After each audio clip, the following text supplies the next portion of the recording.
അല്ല, ക്രിസ്മസ് ഇങ്ങ് അടുത്തെത്തിയില്ലേ? ഒരു ബുദ്ധിമുട്ടില്ലാതെ ഒരു കേക്ക് അങ്ങ് തയ്യാറാക്കി നോക്കിയാലോ നമുക്ക്? ഇന്ന് നമ്മൾ ചെയ്തെടുക്കുന്ന ഈ കേക്കിന്റെ ഒരു പ്രത്യേകത എന്താന്ന് വെച്ചാൽ ഇതിന് ഓവന്റെ ആവശ്യമില്ല. അതുപോലെ തന്നെ ബീറ്ററോ മിക്സിയോ ഒന്നും ഉപയോഗിക്കാതെ വളരെ ഈസി ആയിട്ട് ചെയ്തെടുക്കാൻ പറ്റിയ ഒരു കേക്കാണ്. നല്ല അടിപൊളിയായിട്ടുള്ള ഒരു ചോക്ലേറ്റ് കേക്കാണ് കേട്ടോ. ഒരു സ്പൂണോ അതുപോലെ വിസ്കോ ഉണ്ടെങ്കിൽ നമുക്ക് ചെയ്തെടുക്കാൻ പറ്റിയൊരു കേക്കാണ് കേട്ടോ ഇത്. അപ്പോൾ തീർച്ചയായിട്ടും നിങ്ങളുടെ അഭിപ്രായങ്ങൾക്ക് വളരെയധികം വിലയുണ്ട്. നിങ്ങൾ ഇത് തയ്യാറാക്കുന്നവരാണെങ്കിൽ ഇതിന്റെ അഭിപ്രായങ്ങൾ തീർച്ചയായിട്ടും കമന്റ് ആയിട്ട് അറിയിക്കണം കേട്ടോ. അപ്പൊ നമുക്ക് എങ്ങനെയാണ് ഈ ഒരു ചോക്ലേറ്റ് കേക്ക് ഉണ്ടാക്കിയെടുക്കുന്നത് നോക്കാല്ലേ. നമ്മൾ എപ്പോഴും കേക്ക് ഉണ്ടാക്കുമ്പോൾ മെഷർ ചെയ്ത് എടുക്കുന്ന അളവുകൾ എപ്പോഴും കറക്റ്റ് ആയിരിക്കണം. അതുകൊണ്ട് തന്നെ നമ്മൾ ഒരു കപ്പ് എന്ന് പറയുമ്പോൾ അതിലേക്ക് നമ്മൾ മൈദ എടുക്കുമ്പോൾ ഒരു സ്പൂൺ വെച്ചിട്ട് ഇതിലേക്ക് മൈദ നിറക്കുക. അതിനുശേഷം കണ്ടല്ലോ ഇതുപോലെ ഒരു കത്തി ഉപയോഗിച്ചിട്ട് ജസ്റ്റ് ഒന്ന് വടിച്ചു കൊടുക്കുക. അപ്പോഴാണ് കറക്റ്റ് അതിന്റെ അളവ് ശരിയാവുള്ളൂ കേട്ടോ. അപ്പൊ ഞാനിവിടെ ഒരു കപ്പ് മൈദയാണ് എടുത്തേക്കുന്നത്. അതുപോലെ തന്നെ പൊടിച്ച പഞ്ചസാരയും ഒരു കപ്പാണ് എടുത്തേക്കുന്നത്. അപ്പൊ നമുക്ക് ഒരു കപ്പ് പൊടിച്ച പഞ്ചസാര കിട്ടണമെങ്കിൽ ഏകദേശം ഒരു 3/4 കപ്പോളം പൊടിക്കാത്ത പഞ്ചസാര എടുത്ത് ഒന്ന് പൊടിച്ചെടുത്താൽ മതി കേട്ടോ. നമുക്കിതിലേക്ക് ഒരു 1/2 കപ്പ് കൊക്കോ പൗഡർ കൂടെ ചേർത്ത് കൊടുക്കുക. പിന്നെ നമുക്ക് ഇതിലേക്ക് വേണ്ടത് ബേക്കിംഗ് സോഡ, ഒരു 1/2 ടീസ്പൂൺ ബേക്കിംഗ് സോഡ ചേർത്ത് കൊടുക്കുന്നുണ്ട്. ഇതിന്റെ കൂടെ തന്നെ 1 ടീസ്പൂൺ ബേക്കിംഗ് പൗഡർ കൂടെ ചേർത്ത് കൊടുക്കുന്നുണ്ട്. ഇത് രണ്ടും ഇതിലേക്ക് വേണം. രണ്ടിനും 2 പർപ്പസ് ആണ് കേട്ടോ ഇതിന്. അതുകൊണ്ട് തന്നെ നിങ്ങൾ രണ്ടും ചേർക്കാനായിട്ട് ശ്രദ്ധിക്കുക. നമുക്കിതിലേക്ക് ഉപ്പ് ഒരു 1/4 ടീസ്പൂണോളം ചേർത്ത് കൊടുത്തിട്ടുണ്ട്. നമുക്കിതൊന്ന് ഇടഞ്ഞെടുക്കാം. കാരണം ഇതിൽ ചിലപ്പോൾ കട്ടകളൊക്കെ ഉണ്ടാവും. അപ്പൊ അതൊന്നും നേരിട്ട് ഇതിലേക്ക് ഒഴിക്കുമ്പോൾ നമുക്കത് പെട്ടെന്ന് ഇങ്ങനെ ഉടച്ചെടുക്കാൻ പറ്റില്ല.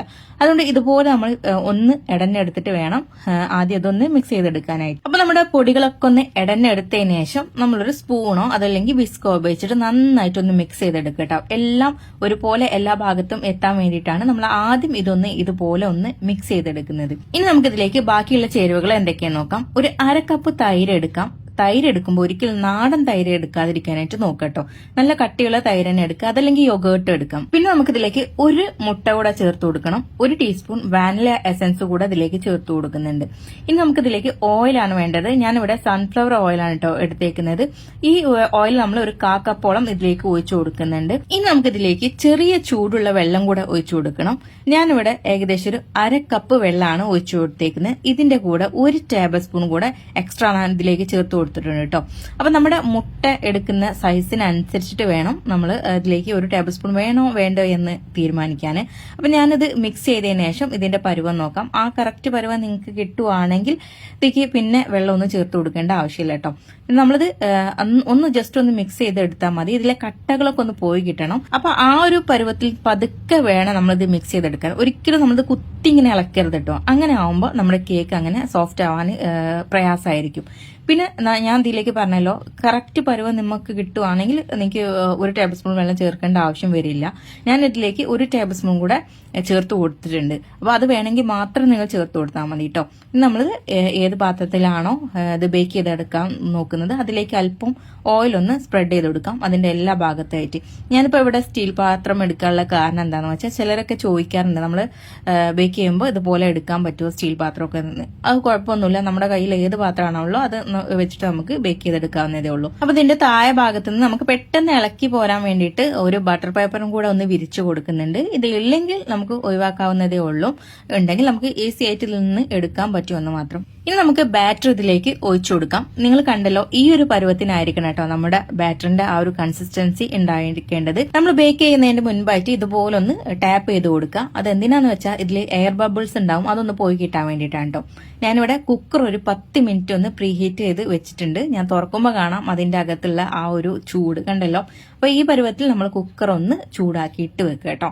എന്നിട്ട് അതിന്റെ താഴെ ഭാഗം ഇതുപോലെ ഒരു എന്തെങ്കിലും ഉണ്ടെങ്കിൽ, അതായത് ഹീറ്റ് നേരിട്ട് ഇതിലേക്ക് വരാതിരിക്കാൻ വേണ്ടിയിട്ടാണ് താഴെ ഒരു തട്ട് ഇതുപോലെ വെച്ച് കൊടുക്കുന്നത്. അതുകൂടെ വെച്ച് കൊടുത്തതിന് ശേഷം നമുക്ക് കുക്കർ അടച്ച് വിസിലിടരുത് പ്രത്യേകം പറയാണ്. അപ്പൊ കുക്കർ അടച്ചതിന് ശേഷം നമുക്കിത് ഏകദേശം ഒരു 40 മിനിറ്റോളം വേവിച്ചെടുക്കാം. ഒരു 35 മിനിറ്റ് കഴിയുമ്പോൾ തന്നെ ജസ്റ്റ് ഒന്ന് നമ്മൾ കുത്തി നോക്കുക. അപ്പൊ ഒട്ടിപ്പിടിക്കുന്നുണ്ടെങ്കിൽ മാത്രം മതി 40-45 മിനിറ്റിലേക്കൊക്കെ പോകേണ്ട സമയം കേട്ടോ. അപ്പൊ കണ്ടല്ലോ നമുക്ക് വളരെ എളുപ്പത്തിൽ ചെയ്തെടുക്കാൻ പറ്റിയ ഒരു കേക്കാണ്. ഓവൻ വേണ്ട, അതുപോലെ തന്നെ ബീറ്ററിന്റെ ആവശ്യത്തിനില്ല, മിക്സിയുടെ ആവശ്യമൊന്നുമില്ല. ഒരു സ്പൂണോ അതുപോലെ ഒരു വിസ്ക് ഉണ്ടെങ്കിൽ നമുക്ക് ചെയ്തെടുക്കാൻ പറ്റിയ ഒരു അടിപൊളി ചോക്ലേറ്റ് കേക്ക് തന്നെയാണ് കേട്ടോ. അപ്പൊ എല്ലാവരും തയ്യാറാക്കി നോക്കുക. പിന്നെ നമ്മൾ ഇതിൽ മുട്ട ചേർത്തിട്ടുണ്ട്. അപ്പൊ ചിലര് ചോദിക്കും മുട്ട അത് നമുക്ക് ഒഴിവാക്കാൻ പറ്റുന്ന ഒരു ഇൻഗ്രീഡിയൻസ് ആണോ എന്ന്.